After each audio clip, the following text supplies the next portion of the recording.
Can you hear? Oh, crumbs. God, it's a long time since I've stood on a stage. It's probably 2 years, so sorry for that rude awakening. For those who don't know me, I'm Caroline Alexander, and I have the huge privilege of being Chief Nurse here at Barts Health, and it is absolutely wonderful to see so many of you here. Now, what I'm just going to do before I forget, which is always the thing that we mustn't do, is the housekeeping rules. There is filming going on. This is an important event, so just to be aware of that. Infection control, I've got my mask off because it makes it easier for me to communicate, but we do recommend, considering the world that's going on at the moment, that you do keep your masks on today, apart from when TNT, etc. But I mean, it's your personal choice, but it would be recommended. There are no fire safety, no fire alarm tests due today, so if the alarm sounds, follow either the front or rear exits and assemble in the square. I can't do that. It's out there. There we go. And then toilets are located in the basement via the entrance at which you arrived via the treasurer's room. That one, down there. You need to press the basement. Press the basement in the lift using the button on the left. But I'm sure there'll be someone who's there to show you. Great. So I've got the housekeeping bits over. So we've got a full 2 hours this afternoon covering some very, very interesting topics. But we're here to celebrate and remember a particular lady, Pam Hibbs, and it's wonderful to be here to welcome you to the inaugural lecture that we will be holding in her memory every year. And I'm just going to say a few words about Pam and also a connection to the world we're in at the moment before we hand over to our keynote speaker. So Pam, as many of you know, sadly died in January 2021 at the height of the pandemic. Many of you will remember her yourself and have your own personal memories and stories.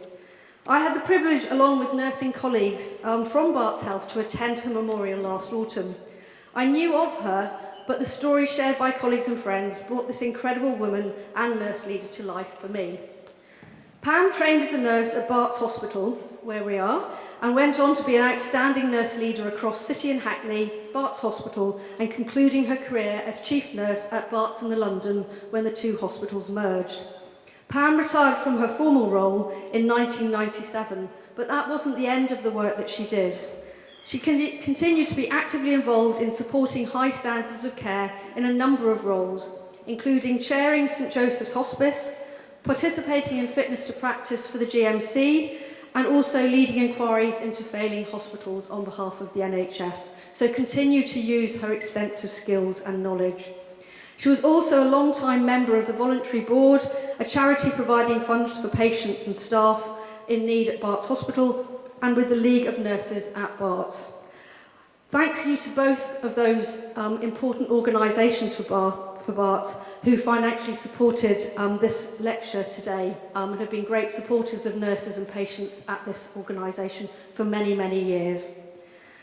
Her exceptional contribution and impact was recognised throughout her career with an OBE, a CBE, an honorary doctorate from City and a fellowship of the RCN, huge accolades that reflected all that she did. She is remembered for her dedication to her patients. Patients first was what she was described as saying. Standards of care were her mantra, and she was a great role model to all of us. And I know the group of us who went to her memorial left buzzing, feeling, God, she'd invigorated us and reminded us of why we all went into nursing. Her legacy does live on in many ways, and in her friends' hearts we've got members of her set who are here with her, who remember her well, and who will have great memories. But her legacy lives on in that she was she took a significant role in the development of the new Homerton Hospital, which thrives now, an outstanding organisation, and we've got Breeder, and I hope some of the team from the Homerton here who will be interested to remember her as well.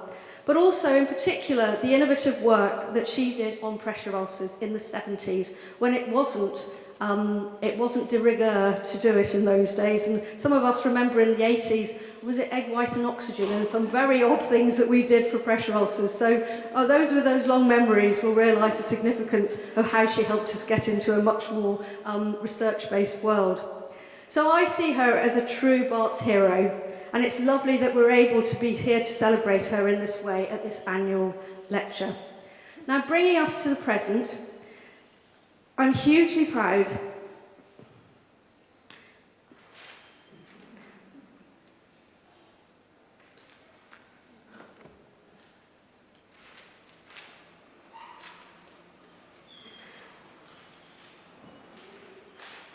No, right. Don't just go over me. Sorry. Always happens, my team know. Sorry. I just wanted to say a huge thank you to all the nurses in East London for all that you have done.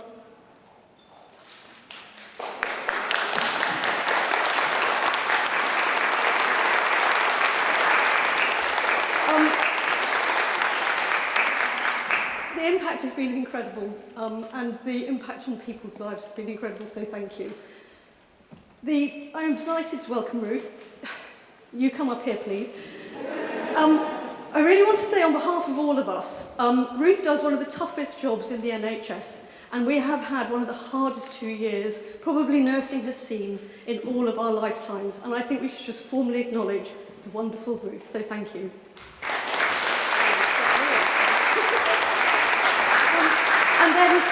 And there is a huge connection both in Ruth being an outstanding leader, but also in the legacy that she's also taken forward around pressure ulcers, and we've got a lot to be proud for you for that. And just a thank you to the team who've organised it, Sam from Barts and Charlotte on behalf of the League, and thank you all for joining us and for the sponsors. And please apologise, I can't help myself.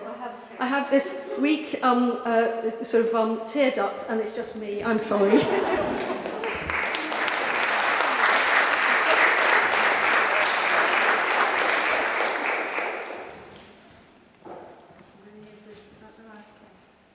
I'll take off my nurse's tartan. Did you notice it? Nurse's tartan. Father Christmas bought it there. So hello, my name is Ruth. I'm the Chief Nursing Officer for England, and it's a huge privilege to be here this afternoon. And I've never been here before. What a beautiful setting to have a lecture in. And also, this is my second face-to-face lecture in 2 years. It is just so nice to see people in reality rather than just the heads and on Teams or on Zoom. So thank you. It's a great privilege to be following Caroline and to be here remembering Pam. So you know more about Pam than I do, but what I have read, what I've looked up is to me somebody that is inspirational in providing excellence in patient care and nursing leadership. And if we could emulate Pam, I think we'd be well on our way to be delivering consistent excellence in nursing care and leadership. Now, I know that Pam, she got some grants from Mercer's and she set up a groundbreaking research project into pressure sores. They were called sores then, Jackie. We've had lots of debates, Jackie and I, over many years about their sores or their ulcers. No doubt Jackie, as the expert, will be talking about that later. But I'll just tell you a bit of my story with pressure ulcer, because it's very personal. I was chief nurse for East of England, started in July 2009 and promptly went on maternity leave. It was my 7th IVF, so I wasn't going to hang around. I went on maternity leave and I have a lovely 11-and-a-half-year-old daughter called Lucy. Although this morning she wasn't too lovely, I have to say. She was beautiful, but certainly has got some hormones kicking off there in my daughter. I went off on maternity leave and I came back from maternity leave in January 2011. And on my desk was a report by the Ombudsman, Caroline's heard me tell the story, from the Ombudsman with 10 stories about poor care. Not all nursing, not all one sector, but it was enough for me to say, what are we going to do as a team across an East of England nursing team about what are we going to do to measure quality of nursing care? Whether it was the right measure or it was the wrong measure, it was the measure that we took to use. It was the measure that we said, how can we reduce pressure ulcers And we had the debate about whether they're preventable or whether they're avoidable, and all of the people in this room that are tissue viability experts will know the depth of the conversation we had. But we took a decision in East of England to set about reducing pressure ulcers, and Stop the Pressure was born. And each year you talk about and celebrate and work on pressure ulcer prevention. And I'm very proud of the way that nurses across the whole of East of England and then across England really did get aboard pressure ulcer prevention. And in course today, we have just been 2 years now of a pandemic, 2 years of life-changing experiences for everyone across the globe. I don't think there's a family that's not been affected in one shape or form by this pandemic. Little did I know when Caroline and I were discussing Chief Nursing Officer vacancies about whether a pandemic would be on the card. But thankfully we had a year as a team CNO to get ready for wanting to transform and really prioritise a few areas. It's been a time though these last 2 years that I'm immensely proud of the way nurses have stepped forward and been part of the pandemic response. I'm immensely proud too of the way that teams have come together. And it was in this organisation, all over Twitter during Wave 2, that I saw lots of surgeons, lots of senior medics come and be a healthcare support worker over the weekend on a night shift, being part of the Pronin team. It was a time when I saw teamwork at its best. It's a time I think that Pam would have been very proud of, being a very forthright lady as I've imagined her being, one that was a leader. And we've seen leaders like Charles and Caroline here at Barts, out there, no matter what time of day or night, over this last 2 years, providing that frontline leadership that people have needed. Indeed, I think Charles might have given me COVID in the first wave. No, you didn't. But Charles and I were working together on the Nightingale, in Nightingale Excel, at the Excel Centre. 2 years now. 2 years now ago. A time when I will never forget walking into that conference building that turned into a hospital in 9 days. That there was 30 patients there on ventilators, 28 of them from an ethnic diverse background. Something that will live with me forever. Infection prevention and control has been key during this whole period, and seeing these ladies in yellow reminds me, as I was saying to them, I was the chief executive of Broomfield Hospital some years ago, and our IPC nurses were in yellow pustules we used to call them. Probably not correct to say those things. But infection prevention and control has certainly been something that you have been doing day in, day out. Who would have thought about it 2 years ago? We would have been sat in this great hall all with masks on, or very nearly all with masks on. Who would have thought the fact that we would have been there for 12-hour shifts in full PPE? We didn't think that, did we? And yet here we are, 2 years, almost through it. But the hardest time's probably yet to come. Doesn't feel I want to say that, but it's probably hard to come, because now we've got the elective backlog. Now we've got to think about those people that have been waiting a long time for their surgery, been waiting a long time, whether it's for their mental health care or whether it's their children, young people.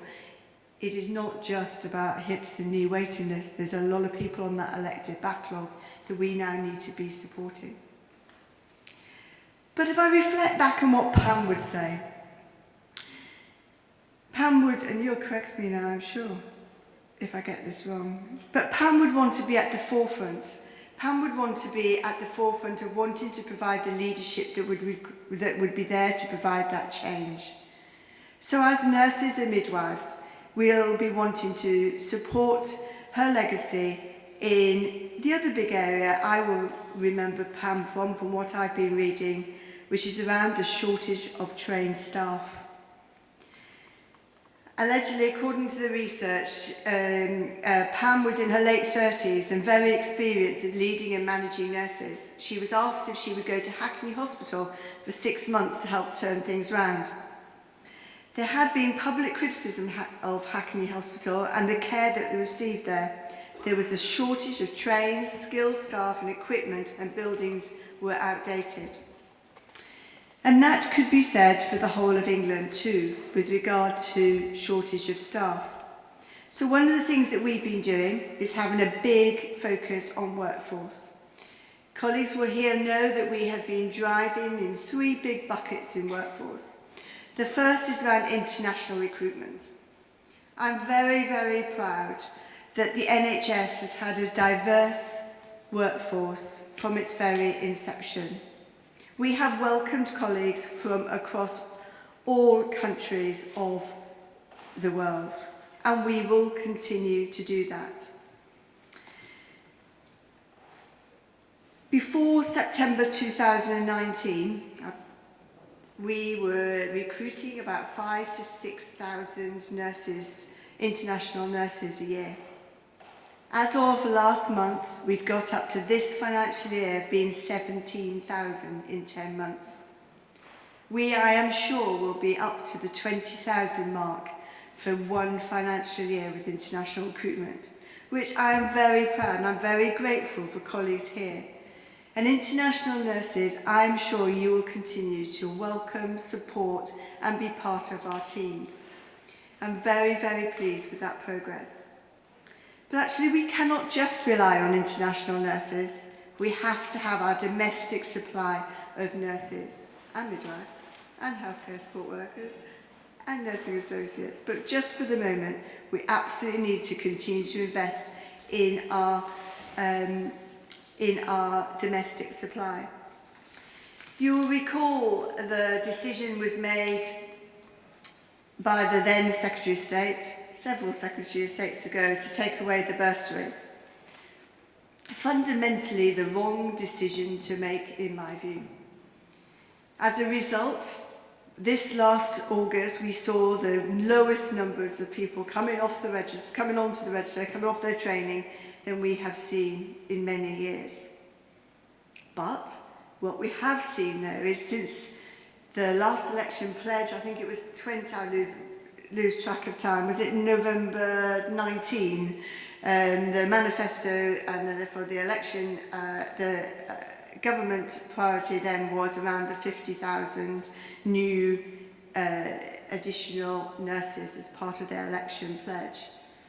One of the things I'm really pleased about that is it gives a focus of the government to focus and invest on the future supply of nurses. So we've had a record number of applicants applied to study nursing in 2021, with 28,815 people choosing to do a nursing course in England. That is a 38% increase in the number of 18-year-olds choosing to study nursing. That, I think, is something to really celebrate. So I think there's work there around international recruitment, really important, but also as important as increasing the domestic supply. Of course, now the job is to keep everybody too, and that's the retention, and that's where Pam would be, I think, about the role of nursing leadership, the role of leaders in this room, not just of Caroline, yes, Caroline and Charles and myself and others, but actually the role of nurses in all positions.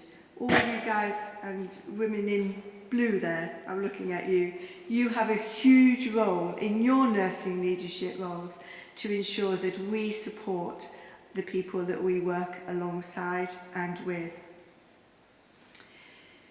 So, thinking back to Pam also, as far as I can see, was wanting to ensure that she had the right environment to work in.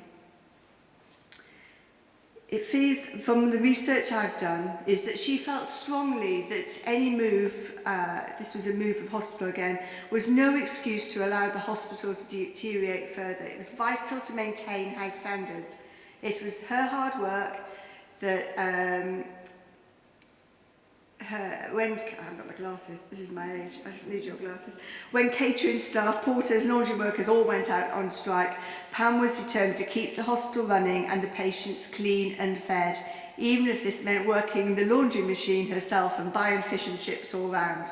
Do you recognise that in Pam? Yeah? I'm seeing some nods. For me, what Pam showed there was her ability to be able to work upwards and to work alongside everybody. And I am privileged to be here in this great hall remembering Pam. For me, I will remember her as somebody that had the same passion for me as I've had about pressure ulcers and the importance that pressure ulcers have and the prevention of them and the importance of that for nursing care.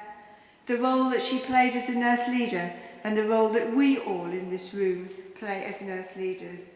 And finally, for me, how she will take a challenge and challenge us to go better. Ladies and gentlemen, thank you for listening to me.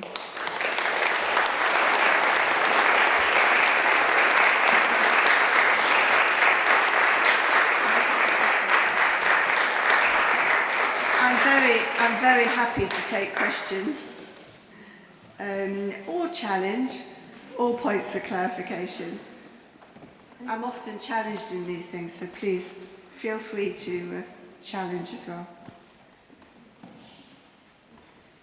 Sorry if I offended any of the yellow pustules.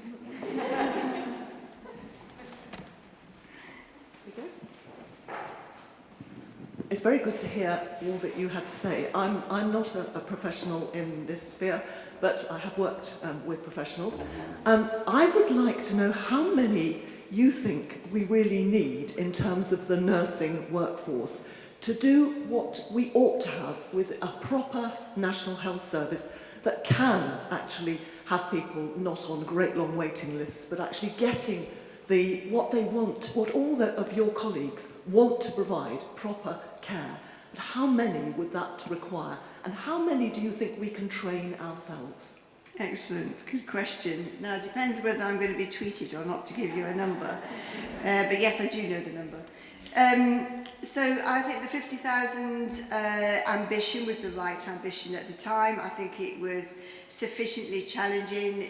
2 years ago, looking at 3 years ago, looking at international recruitment, we were talking about 5,000, 6,000. Do you think we'd get to a 17,000 a year? No, there's no way. But we have, so it was right to have the ambition. Do I think 50,000 is enough? No, I don't. And I think there's another round of that we need to do. There will be a continuation of the need for nurses.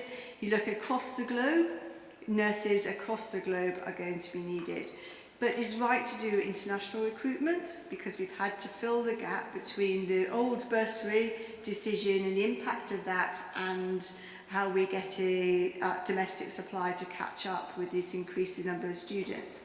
But international nurse recruitment needs to be as a stopgap. We continue to do it, but not necessarily at the rate that we're doing it into the future.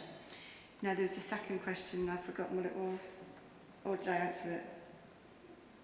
Enough spaces to train. Enough Educate for the education. Yeah. Yeah. So I'm hoping we'll continue to see more. And the one thing I'm really pushing for is not just have a September intake, but to have the January intake as well, because I think that will encourage a different group of people. Then, of course, is the nursing associate, a really important role, but we're seeing a lot of those people go on to becoming registered nurses, and right they should. The other thing I didn't talk about was healthcare support workers. And, we're seeing more and more, there's no reason why we should have any vacancies for healthcare support workers, and how we support those people come, be a healthcare support worker and into a registered nurse training course. And just one plug for Plymouth. Plymouth last Friday, was it, or the Friday before? The Friday before, had an open day for recruitment. Charles needs to listen to this. Had an open day for recruitment, and they did 300 interviews, 294 interviews, and they offered 250 people in a job as a healthcare support worker in one day. They really did do an amazing piece of work. You could fill your vacancies in one day. Right. Challenge set. Thank you. I think it's a good thing to do. Any other... Oh, Charles. Thanks so much, Ruth. That was fabulous. Could you just say a word about how we're going to balance the need for ongoing infection prevention and control with the need to do the elective backlog? I love the hard questions, don't you? Just something that I've been discussing with Amanda this morning, as you'd quite imagine, and indeed Susan Hopkins. It's a real balance of risk now. It's a balance of risk, you know, if we really want to not have any nosocomial infections, you know, then there is something about tightening up and keeping these IPC precautions as much as we can.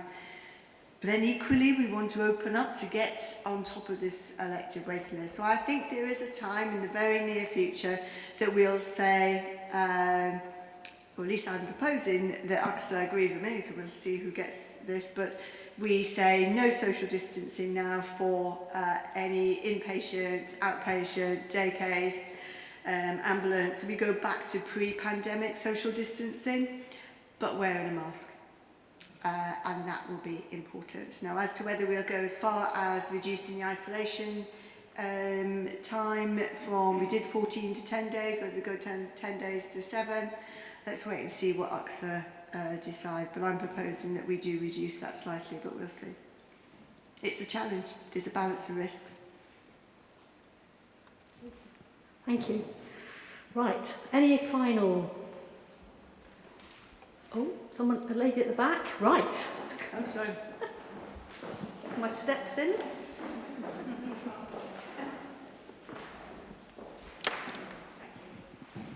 Hi. I'm just interested, I think it's fantastic that we've got so many people coming into nursing now, but I'm really interested to understand what the attrition rate is and what we're doing to try and combat that. Yeah. So retention is really important, otherwise you'll end up with that leaky bucket where you put everything in and people leave. We are seeing an uptick in people leaving, midwives and nurses, and only a slight bit above year on year, but of course we've seen a big increase from last year, but I think that's partly because people delayed by a year retiring, so we've seen a bigger increase. But as Caroline and I were just talking, you know, this pandemic has caused lots of us to have a reconsideration of our life, a reconsideration of what we want to do in life, how we want to work, how much we work, where we work, and we will see some people leave, and that's what we're at the moment hoping that some of our actions around mental health support, around flexibility of working, continuation of the CPD and education and training has to be important. But I don't think we should judge people if they decide they want to retire, if that's what they want to do. Dame Orwin being one. I don't think we should judge people on that, but load of work needs to be done. But the biggest thing that we are hearing at the moment is around the flexibility and needing to have a break. There's quite a few nurses I've met that just needed a year out. They just wanted a year out of doing critical care and then doing something else and coming back in. Some people just need to take a break, and we should support them to do that and not judge them by that. Brilliant. Well, on that, can we do a huge thank you to Ruth?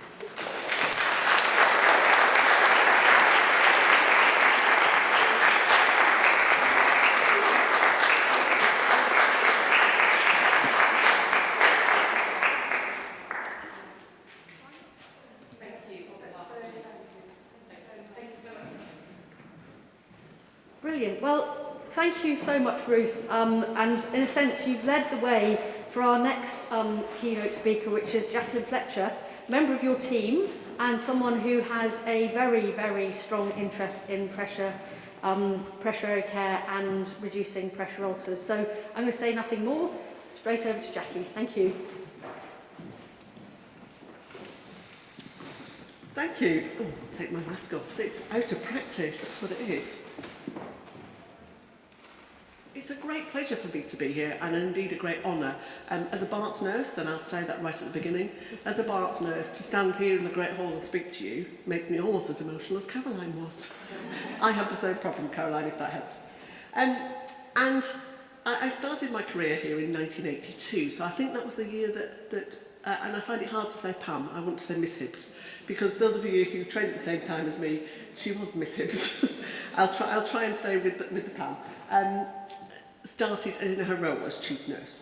So I thought that was appropriate because that's 40 years, and I know it's 40 years because we have a Facebook group for my set, and we're all planning our 40-year reunion for November.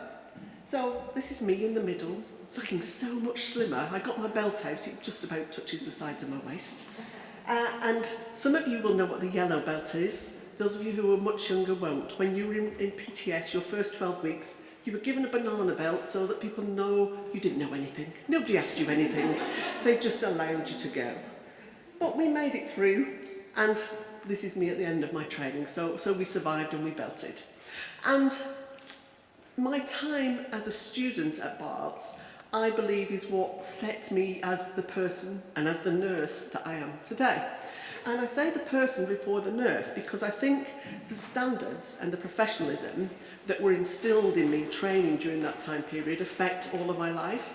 And I still find myself saying things that, and my partner says to me, "You're not a nurse at the minute, just let it go." Because there are certain things that you can't help.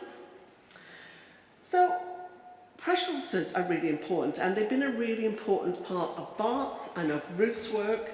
And I just wanted to show you a brief timeline. Now, this is 60 years, and I put 60 years, although I'm going to concentrate on the 40, because I thought it was important to start at what I thought was the beginning of modern pressure ulcer prevention. So pressure ulcers, you all know, have been around for years and years and years. But I wanted to start with the Norton score. So just to point out that that was in the early 1960s, around the same time we got all the work on moist wound healing. And the only kind of big thing that happened not long after that was the formation of the Tissue Viability Society.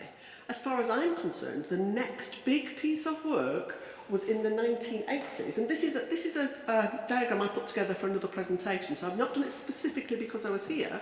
The next significant piece of work was the pressure ulcer policy for City and Hackney Health Authority.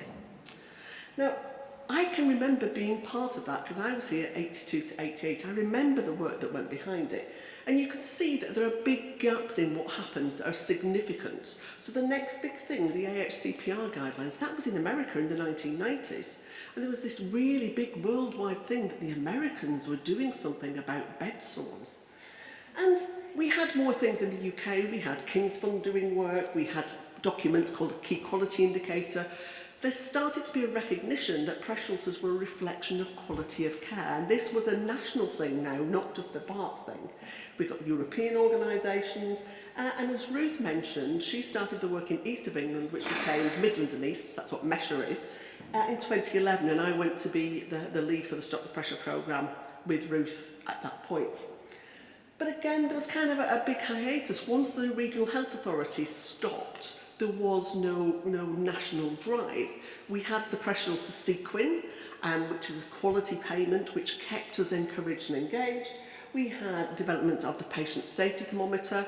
Now, I know some of you in this room will be very relieved that we don't have the safety thermometer anymore, because you remember that Wednesday every month when you had to fill that blinking form in, and it was just really annoying. And we've had guidelines from NICE and from international organisations, and if I mention international organisations, I'm only going to say it once. It's the MPUAP, the EPUAP and the PPPIA, which are the Americans, the Europeans and the Pan-Pacific guys. So they'll be the international guidelines. So you can see coming quite recently, there's this work going on underpinning, but nothing much. And then in 2017, when Ruth got the role as Chief Nurse for Monitor, she restarted the Stop the Pressure initiative. So it had only been in position for about a year when she was a regional chief nurse. And in 2017, she appointed my ex-colleague Jenny, and I joined the programme at the beginning of 2018.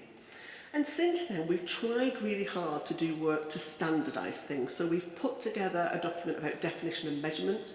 We were conscious that people didn't use the same language. When one person was saying a category 1, another one meant something else. We talked about acquired or hospital acquired. People didn't have the same things. We did a national curriculum. I found it astonishing that you could work here and do all your mandatory training on pressure ulcers and move to another hospital down the road and you have to do it all again, as if you hadn't been taught the right stuff. That seems nonsense to me. If we're all teaching the same thing, then why do you have to repeat it just because you move? And in 2019, we've done some quality audits. There's a new version of the international guidelines. We've put together a categorisation tool. And over the last 2 years, we've put together a suite of COVID resources. So pressure ulcer prevention in the prone patient, pressure ulcer prevention under PPE, and some other things that we felt would be useful. So the title of my session was Pam Hibbs, an early social influencer. And when I was thinking about what drove me to be interested in tissue viability, it was working at Barts. It absolutely was working at Barts. Because I moved in the late 1980s. My husband, who is a southerner, got a job back at home in Manchester. So I obviously moved to another hospital. And I would say, oh, I think this patient's at risk of a pressure ulcer, can we get a mattress? And they would look at me like, what do you mean a mattress? Like a pressure mattress? No, we don't have those. Have you got this dressing? No, we don't have those. And it really agitated me that the standard of care that I was brought up with didn't apply just because I'd moved hospitals. I was also very confused. I knew I'd get a different uniform. It broke my heart. I knew I'd get a different uniform. What I wasn't prepared for was all the paperwork was different. I feel that in a national health service, why does every hospital you go to have a different TPR chart? How many ways can you record patients' observations? How many ways can you record a patient's care? So I think that pressure ulcer policy that was being built and embedded during my studentship and my staffing here is embedded in my psyche. And Miss Hibbs was absolutely an influencer of everything that followed. Because Ruth referred to her work here and she talked about the importance of pressure ulcers.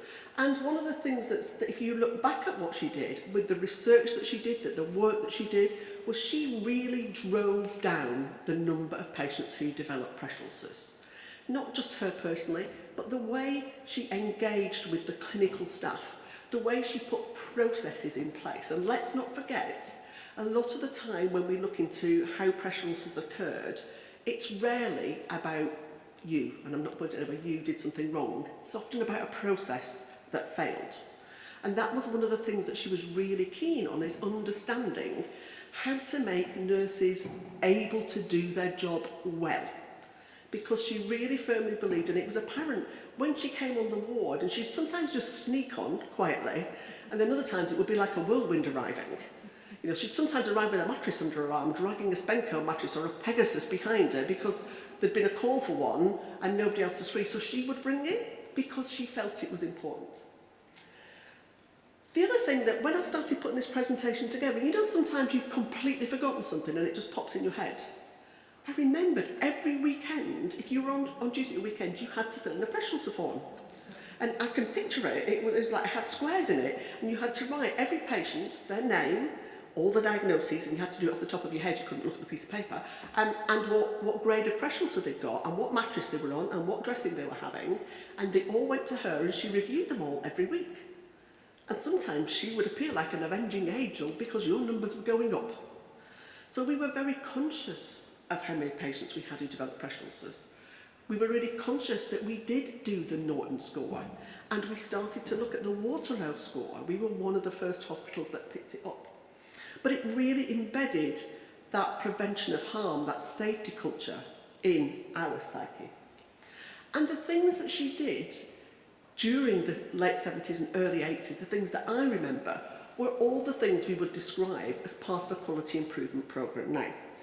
So we regularly participated in the King's Fund audit, and I can remember the first one that we did, which was so laborious. The amount of planning that must have gone into doing this organisational-wide audit of quality of care. It wasn't about pressure ulcers, it was about everything. Every single care plan scrutinised, every patient's documentation checked to ensure we were doing our absolute best.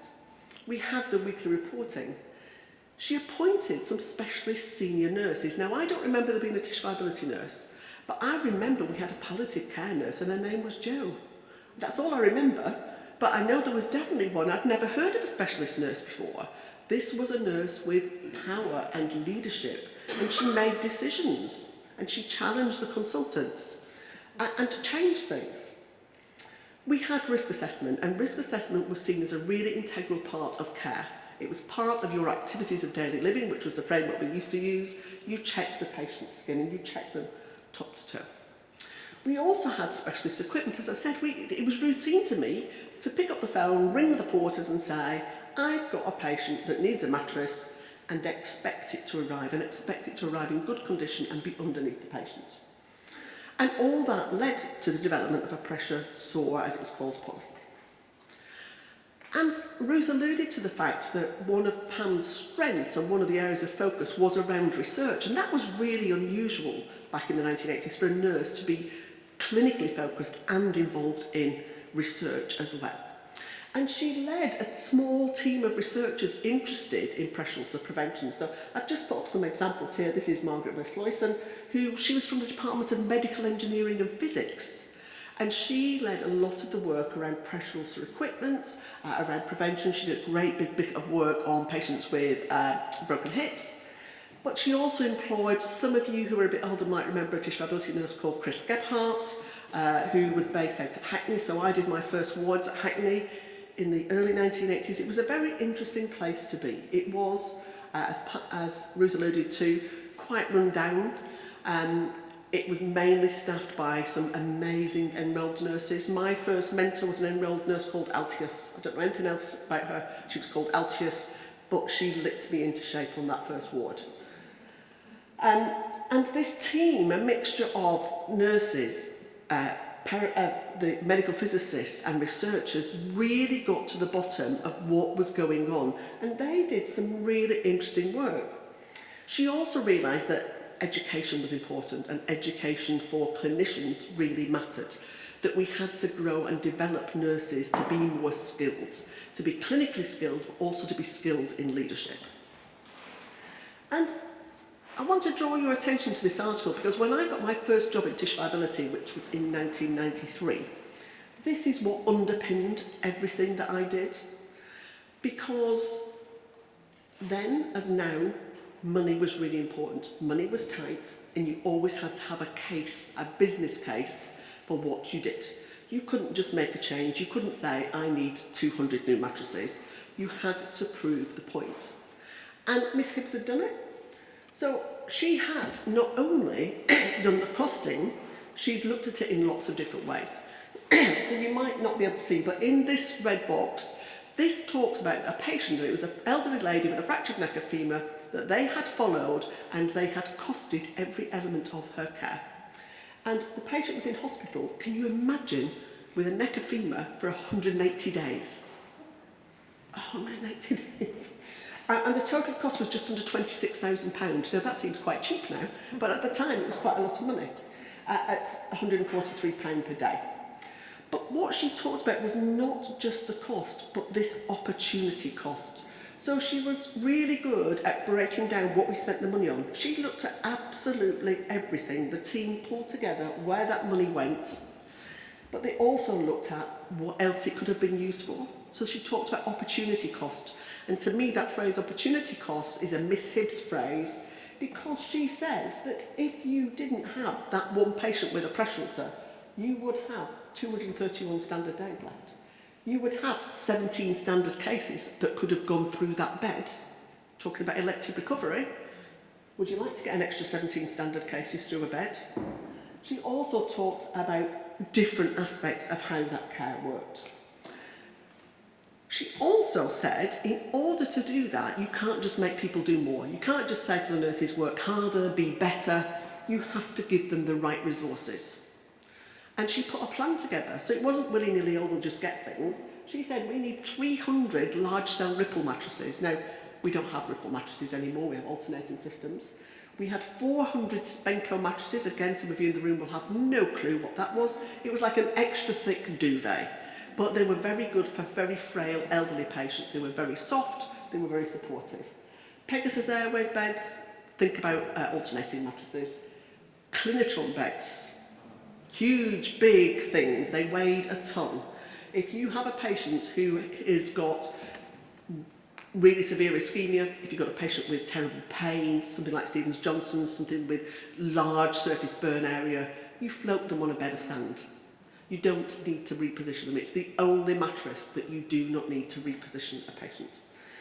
But we also needed cushions, wheelchair cushions as well. And the underpinning for her was about standards of care. I can remember learning about writing standards of care, and it kind of tied into how we wrote our care plans. We had to think about what we did and what the outcomes of that were.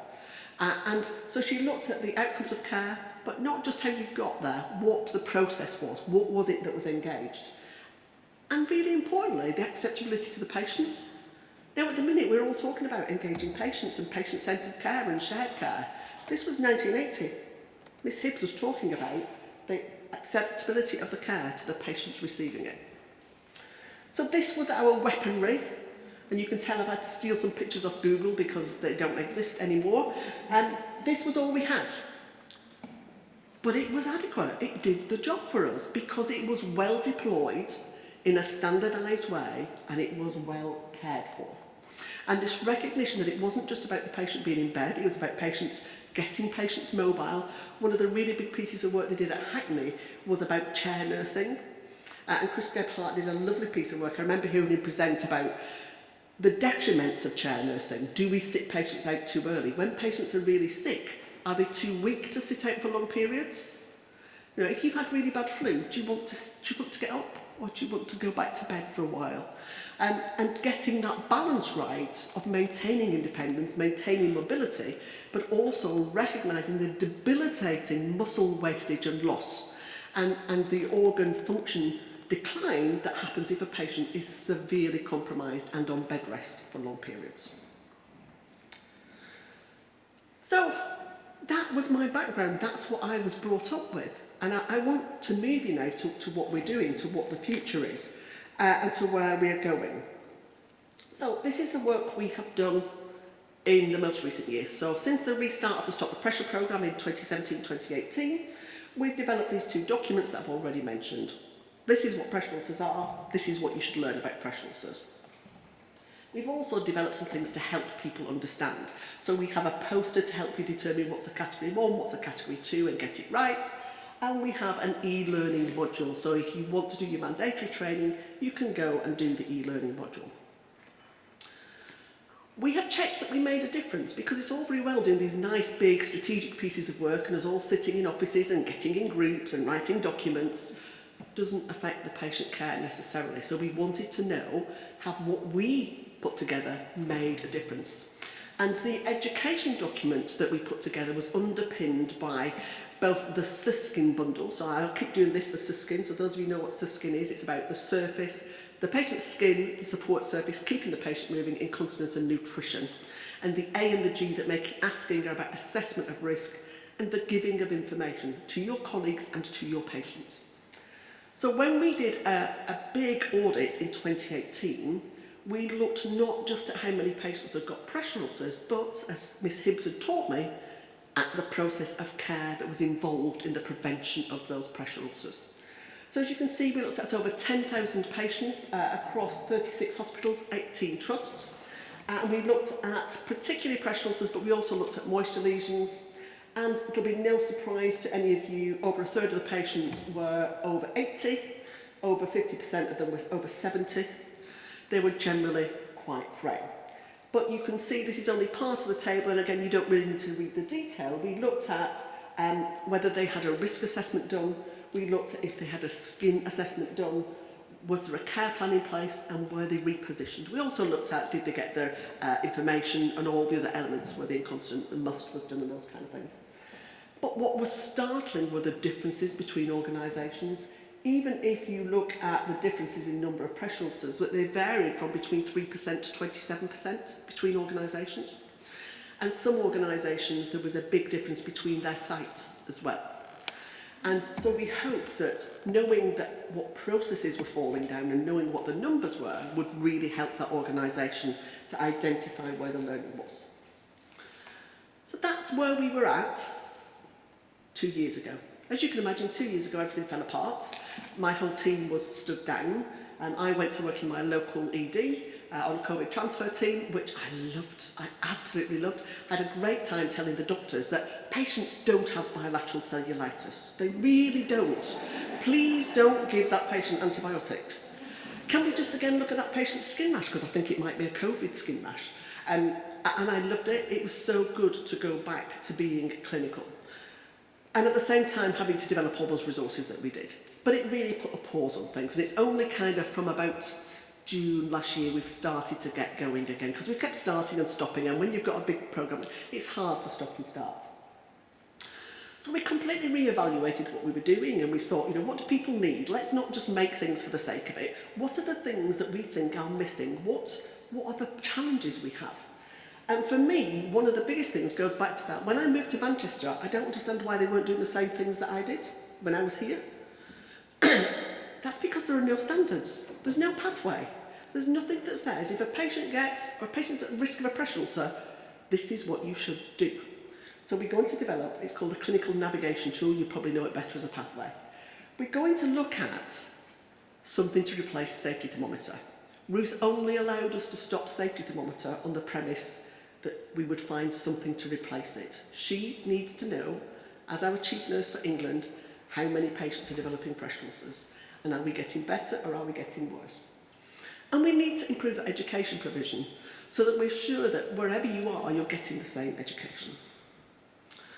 So the clinical navigation tool is now in its very first draft. I literally wrote the recommendations this morning before I came, the first draft of the recommendations. And what's really important is it's not about a group of people sitting in a room saying, I think this is what we should do. It is underpinned by evidence. We've taken those international guidelines, we've taken the NICE guidelines, we've consulted with people doing leading research, and we have spoken to different clinicians to get a well-rounded view. I worked in academia for a long time. I worked at a university, and I think it can make you a little bit blinkered sometimes. There's lots of people who only believe in the RCT.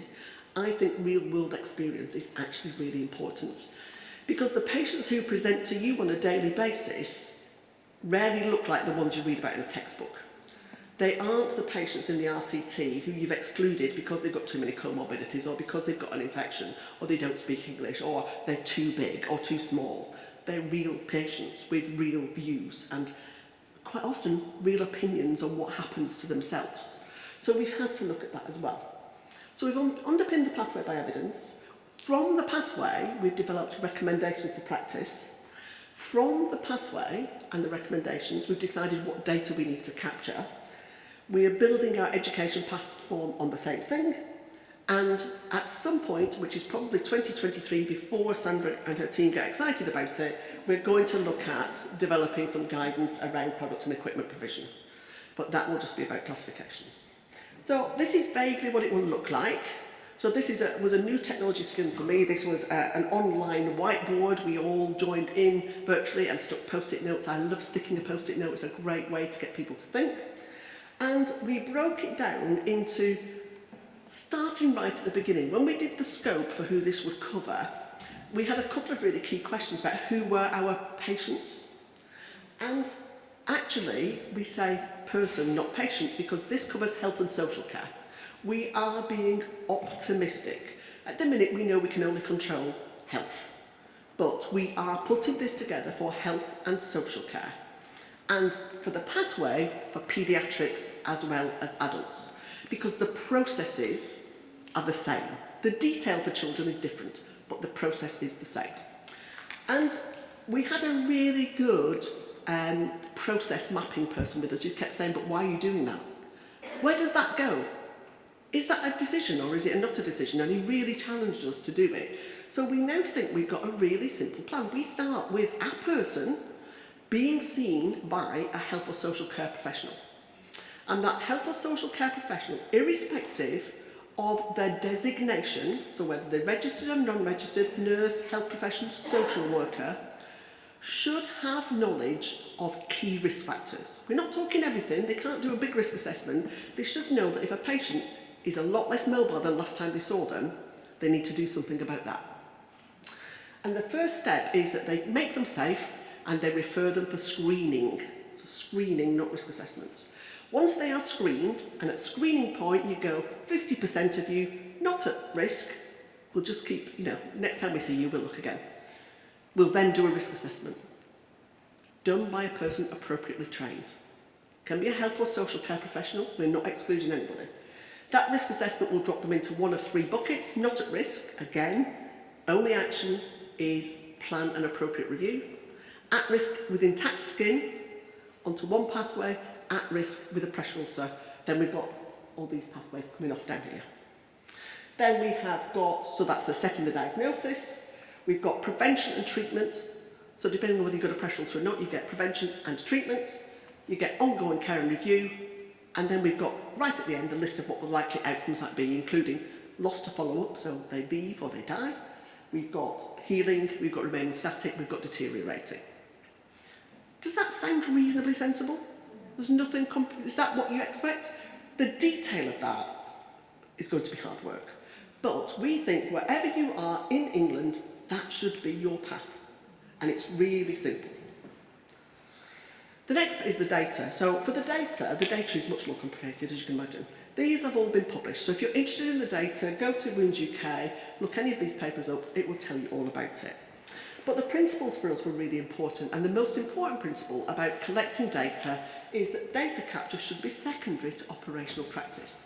So you, as clinicians, should not be having to fill in a different form to write the same thing as you write in the patient's record. So if you're filling in your care plan and it says the patient has a pressure ulcer, you shouldn't have to go over here and fill in a pressure ulcer form. Does that make sense? Would that make you happy? There should be clarity about the purpose of the data capture. We shouldn't be collecting data just because it's there and we don't know what we're going to do with it and it won't make any difference. And different levels need different amounts of data. So what a ward person needs is different to what Ruth needs. So we're currently working with the National Wound Care Strategy, which deals with more than pressure ulcers. It deals with surgical wounds and lower limb ulcers. These are our underpinning data principles. That data is used for 2 reasons. It's used for business and clinical. Be clear about the difference. Because your business stuff is about your payment by results. It's about how the money flows. Your clinical stuff is about patient care. And they will join together. There's also this pyramid of granularity. So what Ruth needs to know for England is how many patients have got pressure ulcers and how bad are they. She doesn't need to know that Mr. Jones over there has got a category 3 on his left heel and Mrs. Smith over there has got a category 2 on her bottom. That makes no difference to her daily life. It's the big things that make a difference. But for your ICS, for your organisation, the further down you come, the more detail you need. So the thing we're talking about is a national surveillance system. So remember, it's national. There's not much granularity. So we are looking at moving away from safety thermometer or that additional burden and using something that you already do, the electronic patient record or paper record that then gets coded. So we capture data via the normal way. Have any of you ever tried to find patient notes and they've disappeared and the standard answer is they're in coding? Does that ever happen to you? Or the notes are in coding? That's what we're going to use. We're going to use the fact that the notes are already coded. Every word you write is read by a coder. And we're going to present it to you in a data system that already exists, the model health system or the model hospital. You may be familiar with model hospital dashboard, you may already use it. If not, you can certainly go and register for it and look at what your hospital does. We've piloted this work in 10 hospitals across England. And in our pilot teams, we've had clinical coders. Working with clinical coders is a fascinating thing. They're like another discipline and like another whole breed. They are very black and white. Very, very black and white. Things like, you could have a patient admitted and it clearly says no pressure ulcer, and that patient could be in for 3 weeks and people writing skin intact, skin intact, skin intact. And on week 3, somebody writes the patient has a pressure ulcer. They will not code that as a hospital-acquired pressure ulcer because you didn't write acquired in our care. Now that seems really weird, doesn't it? But actually we're going to have to start doing it because it's the only way it'll get picked up. So, if you are clinical, can I ask you to remember 2 things? Please write pressure ulcer. Don't write query pressure ulcer, because if you put query, it's not a pressure ulcer. They won't code it. If it's happened in your organisation, please write in our care, hospital acquired, or some version of those words. Your coders will pick it up. Then it's pulled straight into the system. So the system will be, it goes to the clinical coders, it goes straight into these databases. SUS, which is secondary use services, and HES, you might have heard of HES, it pumps things out once a year. SUS comes out once a week. And it will go straight into model health. You can look at it, you can look at your organisation, you can look at your hospital, you can compare yourself to others. It's there straight away. So this is what model hospital looks like. You can put in, the black line is the total number of pressure ulcers, the grey, the different coloured lines are different categories. These dotted lines, hope this makes you feel better. This one and this one are the peaks of COVID that happen to match the peaks in number of pressure ulcers. So if you were feeling you had a few more pressure ulcers during COVID, particularly the device-related ones, you're not the only people, because that's for the whole of England. You can do this, so you can look at where you sit to your neighbours, you compare yourself to other CQC goods, you can compare yourself to the Shelford group, you can compare yourself to the hospitals you want to match yourself to, or you can just have your ICS. And you can look at it as the bar chart, or you can look at it as here in a run chart. Not quite sure what happened with that data point, it just somehow missed. I think it's back now, but it wasn't there when I took the screenshot. So we know that this form of data capture is not without its challenges, because we have to rely on the coders being able to read your writing. Now, if you've got electronic patient record and you're developing electronic patient record and you have the right questions, perfect, they find it. If they're trying to read doctors' notes, it could be difficult. The other thing that they do is, if the patient has a pressure ulcer and it's recorded as a 2 and a 3 and a 4, they will always record the most severe.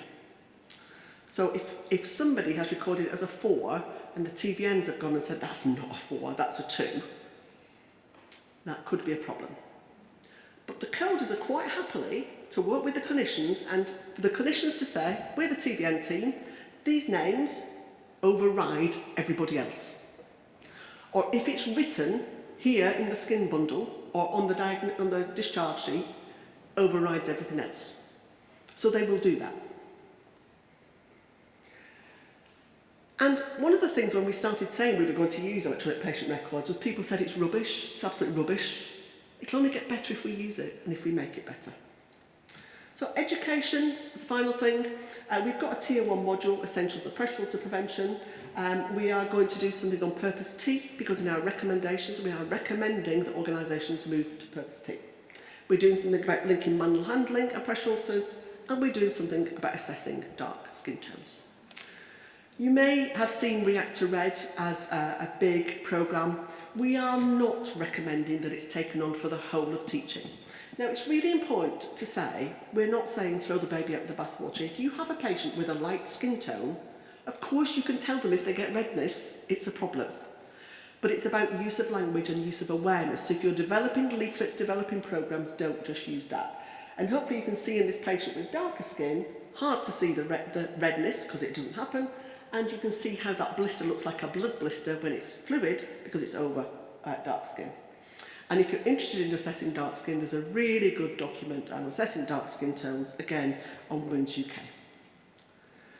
So my premise at the start was Pam Hibbs was an early social influencer. I hope that I've persuaded you that she's inspired my passion. And I know she's inspired my colleagues' passion. So that I know of, Cathy Malone, who was the TVN over in Essex, Lizzie, who's sat here, is TVN for Hertfordshire, Heather Newton, who was TVN down in Devon, and quite a few others that I just can't remember, became tissue viability nurses. And I really think that's because we were empowered and inspired by Miss Hibbs that patients shouldn't develop skin harms. Thank you very much.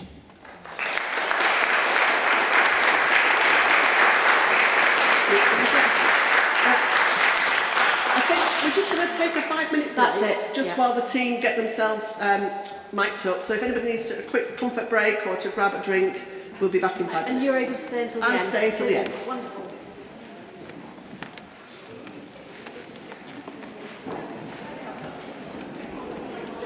could take their seats, we'll make a start on the final session. Thank you.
Great, thanks everyone. My name's Sam. I've been working with Charlotte on organising today, and it's been fantastic so far.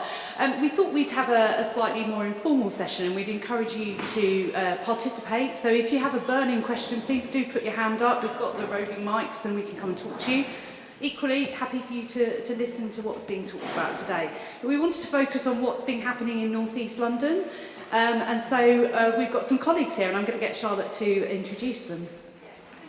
If you remember, Pam, when it was all one at that time, the community and the Homerton of Hackney and Barts were all as one. So we have Carol, who is the lead nurse for tissue viability, and then for East London, which is the Community Trust. We've got Sandra in the middle, who's Barts Health, tissue viability senior nurse, and Joanna from Homerton. Thank you. You didn't put that on. So, do you want to ask the first question?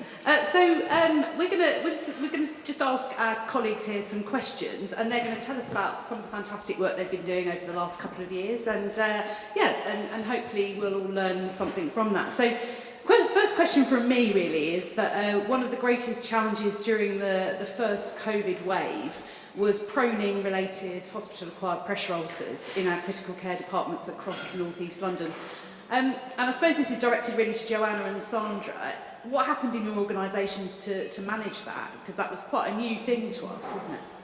Yeah, it was quite new to us, especially as Tissue Viability Service. We hadn't actually been recording data on proning pressure ulcers before. We did quickly bring in then to target those patients. We brought in some categories of pressure ulcers into our data so we could measure the numbers of pressure ulcers. Our ITUs, because there was areas being set up in new places, there was ITUs and high critical care areas being set up on just normal wards. And to be honest, our ITU colleagues really got on board of it quite quickly. There was a few cases where patients were prone quite quickly on the anchor fast, and that decision to make prone was quite quick, and then learned quite quickly to change to the ET tubes quite quickly. We also had the Tissue Viability Forum, and we sent out for national guidance, so picked up the Intensive Care Society proning guidance very quickly, and I know our areas laminated and put them over patients' beds and used that and set up proning teams quite quickly. So I know I've put a lot of credit to our ITU colleagues with that and to picking up on the proning in Barts, across Barts, the London, Newham and Whips, to be honest, everywhere. Yeah, thanks, Sandra. And I remember it was a real challenge in that first wave, but then when we saw the second and third waves, we didn't see that happen again. So I think that's absolute testament to the teams. Joanna, I don't know whether I know there were some slightly different things going on at Homerton. So in Homerton, we also saw an increase in pressure ulcers on patients that were prone. And we were collecting the data at the time. It was difficult. But what we did is part as the contingency plan, we've asked the ITU runners to refer them to us in a way, and we would then help them collect that data. Again, the ITU was really good in terms of contingency plans. We did work with them on the second wave, so to try and decrease that those pressure ulcers. We looked again for guidance, and IPWAP conference at the time that was virtual was a really good tool where we found this proning, the use of prophylactic dressings to reduce some of the pressure ulcers. It was actually, I believe, an Australian project that was presented, and we've put that together with the ITU team, and that was actually quite interesting to see. It reduced quite a lot of pressure ulcers in terms of ITU and the proning. Another thing that the team realized from the first wave to the second wave is that our beds were increased from the funded 8 beds to 30. So we had to rely a lot on agency staff. Again, in terms of knowing the standards was quite a challenge. So at each patient bed there was a laminated some recommendations, some guidance on how to inspect the skin, what they needed to document, so they then could escalate at a time, and we could capture that information and then help as much as we could. Yeah, brilliant, thank you. I'm going to pass you over to Charlotte who's going to ask the next question. Carol, this is a question for you, really. I understand you used quality improvement methodology during to explore the pressure ulcer challenges during the pandemic. Can you tell us more about that and what you as a trust learnt from it? So we actually started a collaborative quality improvement project with Barts Health pre-pandemic, and then of course we just got it started and the pandemic hit, so obviously things had to go on the back burner. But what we realised was actually we were still introducing change ideas, and we kind of like realised this retrospectively, because by looking at our data, so we had a huge amount of help from our QI team that helped us to look at data, plot data, and then to be able to understand what that data is telling us. And what it actually demonstrated to us was that we were getting the data in real time, because we started looking at it on a weekly basis, because with QI methodology it's about how many data points you've got before you can realise whether a change is being made different or not. And what we found that actually, when we look back at it retrospectively, we'd actually made a 31% reduction in pressure ulcers. So that made us then go back to, well, what actually have we done to make that happen? And one of the things we think was instrumental in that was our telehealth monitoring. So that being able to monitor patients who, at the beginning of the pandemic were closing the doors to us. They didn't want us in fear of what we might bring in, i.e. COVID. How could we support those patients? So we really looked at telehealth monitoring for that. And also for our patients where they didn't necessarily have a great nursing need, so like catheter patients that might be only seen once every 12 weeks. How could we monitor them if they were at risk with all the preventative stuff? So we arranged with our telehealth team to do some monitoring around the skin bundle. So when telehealth monitored them, they asked the questions around the skin bundle. So have you got any concerns with your mattress or your equipment? Are you checking your skin? Are you keeping mobile? And if at any point they alluded to there might be a problem, that would prompt a telephone call, and then in some cases a nurse would go out then and visit that patient to see what was happening. And we do think that was instrumental in us being able to make that reduction. And the thing with the data now, because we're looking at it weekly, the teams can actually look and own their own data on a weekly basis. So we've now got what's called a Power BI app on the front of the everybody's home screen, so that they can go into that data and they can look at it any time and look at what's happening. So if they suddenly have a spike, they can say, well, what's happened this week that's caused that spike? Great, thanks Carol. I mean, that's quite refreshing having that real-time data, so something for all of us to explore further, I think. So next question from me probably applies to all of you, but I don't know whether we want to go in order. So can you tell us a little bit more about how you've used electronic or virtual systems, how they've helped or hindered the management and reduction of pressure ulcers in your respective organisations? So should we start with Joanna? So during COVID, our team was part of it, especially first wave was redeployed. So we were down to 2 CNSs, which was quite difficult. We wanted to provide the same care, support to the teams, but we needed to find an option or a strategy. So prior to COVID, we were using this NHS app that is encrypted. The information gets encrypted, which is called Pam app.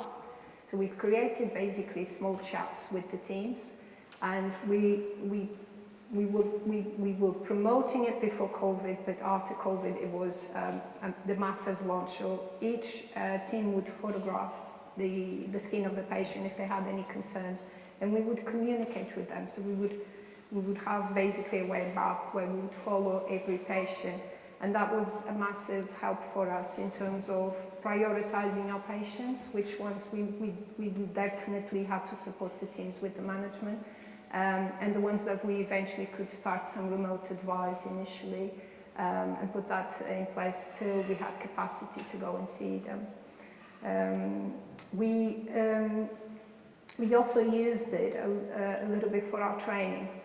So we did some of MS Team, training on MS Team, which worked quite well in the community because of the way that they were working.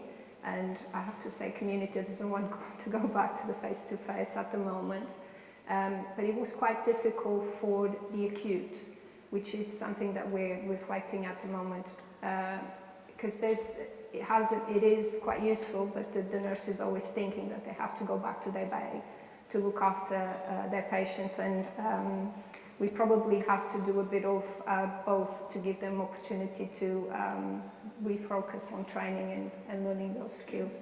What we did to help was we've done some small videos. It's about 20 minutes of certain topics, so how to do a water law, how to follow, for example, our pressure ulcer policy in pathway, in the acute and even in community in one of our care homes. So the team would do that training as they have the time, and because they're quite short, they then could focus on that. So we've used a little bit of the technology to help with that. Great. And Sandra? So during the first wave as well, with different reasons, we were short on tissue viability team around shielding and different reasons. So I myself was put onto one of the sites just to help as a senior nurse matron type as well, and doing some tissue viability. But the team that was shielding also helped out with remote reviews, patient reviews, and then helped review looking through the notes of the patients, who physically was able to prioritise those patients that were reported, who needed then, who were on site, the tissue viability face-to-face review, based on patients who we knew or didn't know previously as well, and to guide the TVNs on site to do that. We don't have an app around photography, but I know it's something that's been looked at pre-pandemic. But we do have a really fantastic medical photography department, particularly at Whipps Cross and Newham, that's expanding into the Royal London and Barts now as well. So we were able to take some pictures, which also helped with the prioritising the patients to see. The team who were shielding also started virtual teaching sessions and updated our e-learning module that we have, and alongside with linking it to the pressure ulcer core curriculum, something that we hadn't been finding time to do beforehand, and suddenly, okay, then you can concentrate on that. So I know that was also updated, and that we've had a really good uptake with that. And just looking for the quality account, what I've noticed, we've actually trained over 1,200 staff between the e-learning, virtual staff and face-to-face. We get more people on some of our virtual sessions than we ever would have got in a classroom. So we're continuing those sessions now, and we have a whole year of virtual teaching planned for 2022 as well. So it's something that I might have thought of wouldn't work, and we'll never be able to set up virtual teaching on MS Teams. What is that? What is MS Teams? What was it? It's now part of our actual life, and for someone like me who works across trusts, now and works across all different sites. It also takes time out with doing MS Teams so I don't have to be at one particular site and travel now as much. So so there was a lot of stuff around that. No, fantastic, and some of the positives to come out of the pandemic. Carol, I don't know whether you've got anything to add to Very that. similar to what Sandra and Joanne have just said, but for East London Foundation Trust, we're quite spread out. So although we've got the two London boroughs, Tower Hamlets and Newham, we've also got Bedfordshire Community Services. So it meant that one member of staff in my team could provide virtual teaching, but we could reach out to Bedfordshire now as well, so they could also join in. And like Sandra, I think in the first wave of the pandemic, we trained over 500 people in a very, very short space of time. You'd never have achieved that face-to-face. And one of the other things our Bedfordshire team did as well, so that they had accessibility into the tissue viability service, was they introduced something called TV Talk. And so they looked at what their referral system was, and now they say that for every referral, a photograph needs to accompany that referral, so that they can look at what the wound's doing, what the wound's like, and then they can prioritise whether they need to get out there quickly and see that, or whether it can just be some verbal advice that they can give over the telephone or like via Pando or whatever means they're choosing to use. Brilliant. Okay. So to remain on the positive, what one piece of learning from each of you would you keep from the pandemic that's moved you on? And I suspect you've alluded to some of it. For me, I think the telehealth monitoring, and one of the things that we're looking at doing with Sandra is to look at those patients who are discharged from hospital who are at risk. So they don't have a pressure ulcer, but we know they're at risk of getting a pressure ulcer. And rather than just pushing them out into the community and they don't see anybody until the pressure ulcer happens, we're looking at maybe doing some telehealth monitoring on those patients on discharge. And that's something that we're about to roll out, well, very soon, aren't we? We're just having the meetings around that now to see how that can work.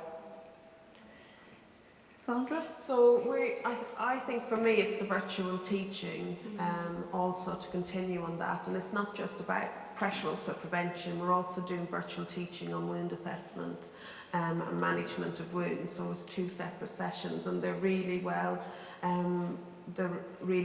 We had 36 people in March on our wound, and we'd never had that amount of people in a classroom, so we will continue with the virtual teaching.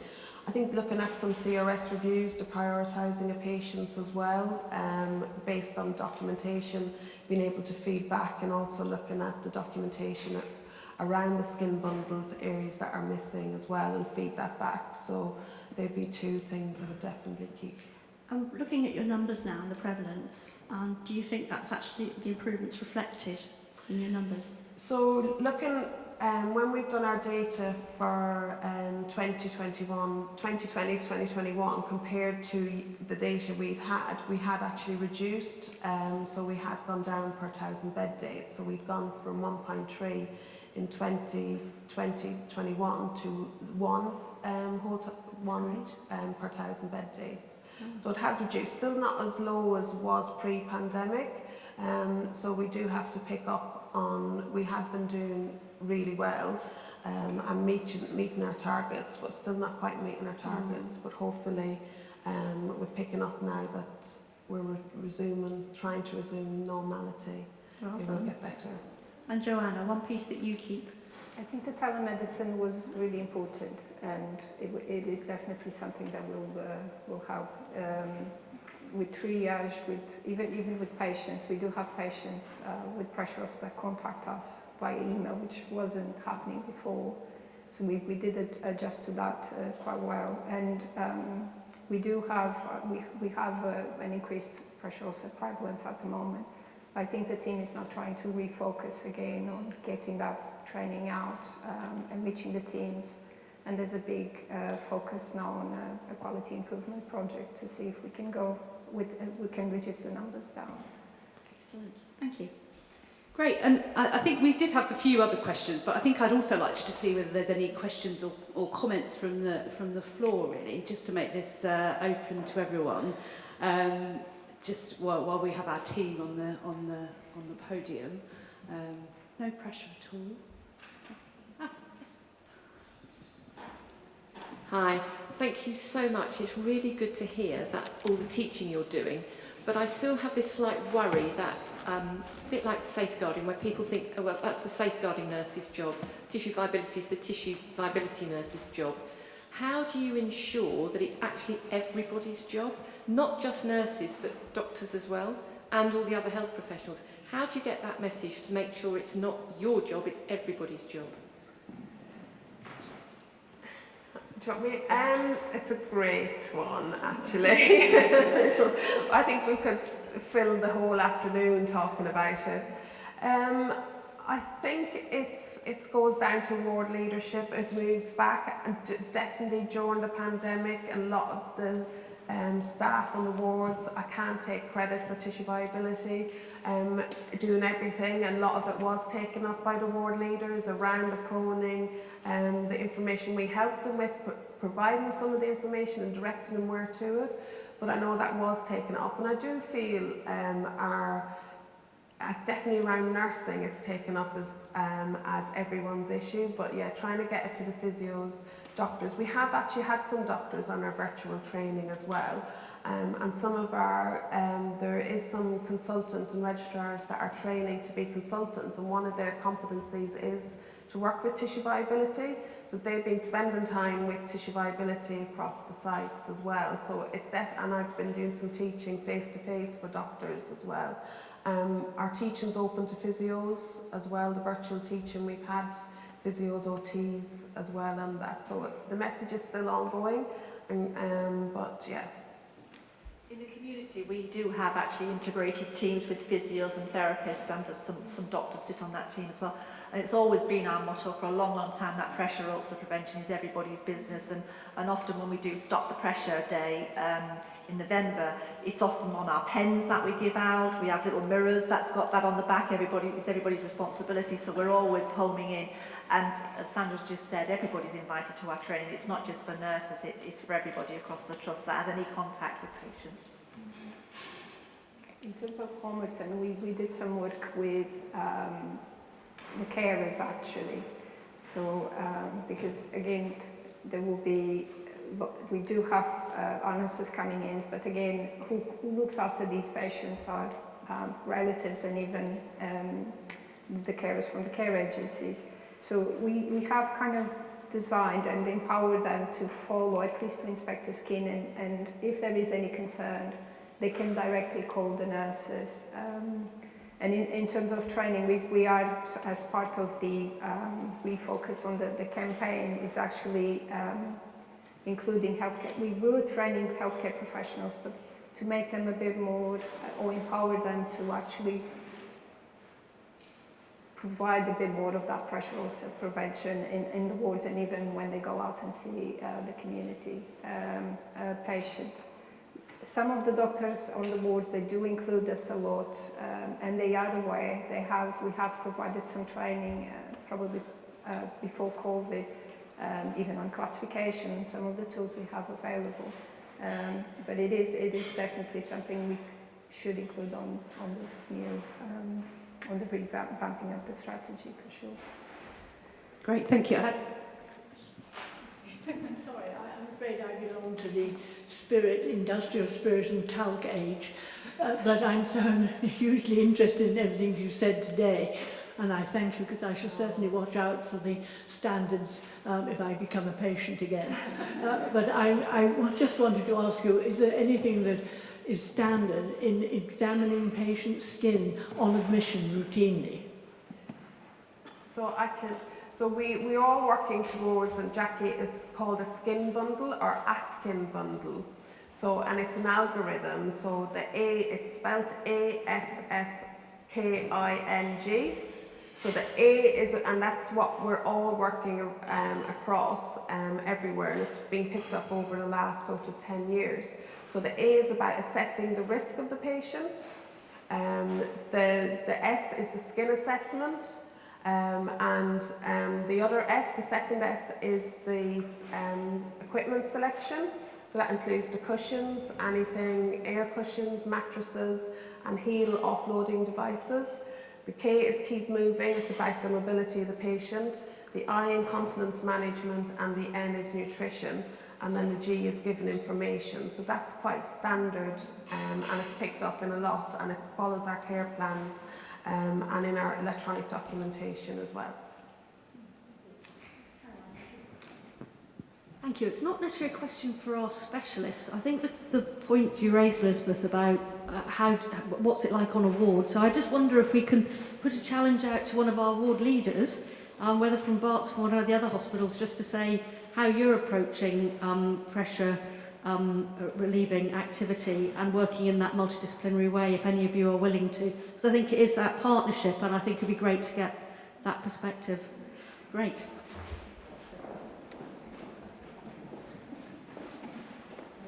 Thank you.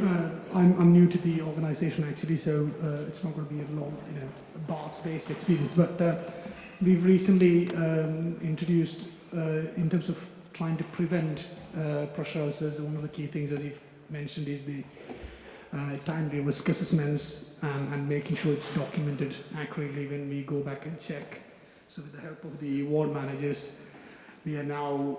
So we have a 11 o'clock safety huddle in the organisation, at which point the nurses from the floor will tell us who are their high-risk patients in terms of pressure ulcers and forwards and all the rest of it. So for patients who we identify as high risk for pressure ulcers, we are now on a daily basis reviewing all the risk assessments carried out by the nurses and the interventions and capturing that data in an Excel. Now, we haven't quite translated that data into a meaningful way we can present to the staff. But one thing from the feedback I've received from the ward managers is that we've significantly improved our documentation compliance, which in effect we think is also going to improve the interventions and the safety of our patients.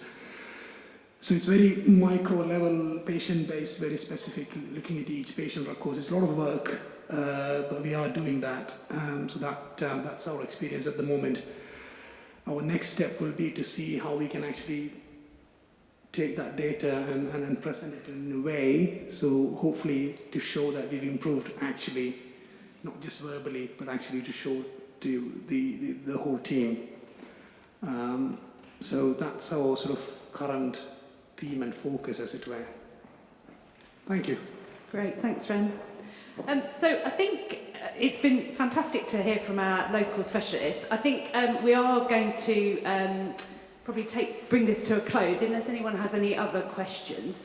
Can I get a round of applause for our local specialists working tirelessly?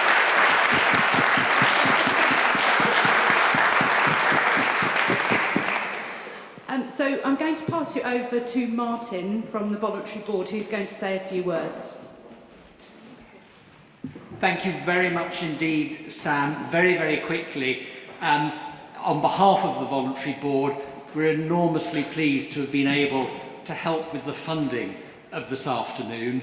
And it's not just this afternoon, we've committed to fund another 2 annual lectures. So I think it will be difficult to beat the quality of this year, but there's a challenge for you. You've got another 2 years, and we will be behind you and we will help fund that. What on earth is the voluntary board? Well, our predecessors actually built the room you're in. They built the whole of this north wing. And today, we've lost the hospital. Something called the National Health Service took that over, but we remain as a charity, and we have funds for patients at Barts, for staff at Barts. And if you or your colleagues or your patients are suffering hardship, then let us know. And on that middle table there are some cards with contact details. So we are here very much to help. We help with education and training like today. We help with really simple things that just need a little bit of money. So do remember us, please. Pam Hibbs was one of our trustees for many years. She was indeed an inspiring woman. I was very pleased to know her for just a few years. But I'm so pleased we've been able to help this afternoon with this lecture in her name, to remember her, and we as a charity will continue that work, but we need your help to bring the hardship to us. Thank you very much.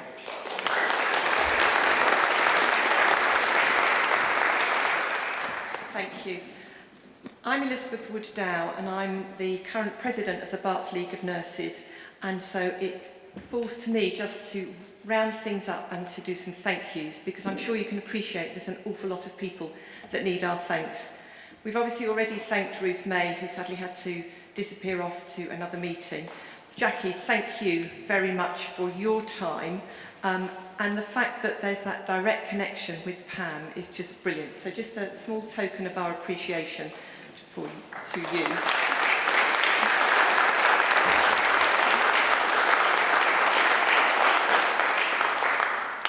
And to Carol and Sandra and Joanna, well done, really interesting. And the fact that you're working right across East London is brilliant. Obviously we want to thank our sponsors, so Barts Voluntary Board, thank you again Martin, and to Lynette, and I can see some of you here, so thank you to Lynette. All those involved in the organising, various members of the League, Caroline, thank you, Breda from the Homerton, thank you too, can't quite see where you're sitting, but thank you. To Sam, well done.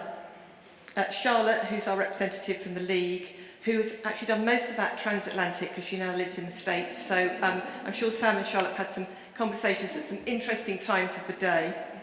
Josephine and Mariella for doing the catering, and do please stay for a cup of tea and a scone afterwards because I can see them, they look delicious.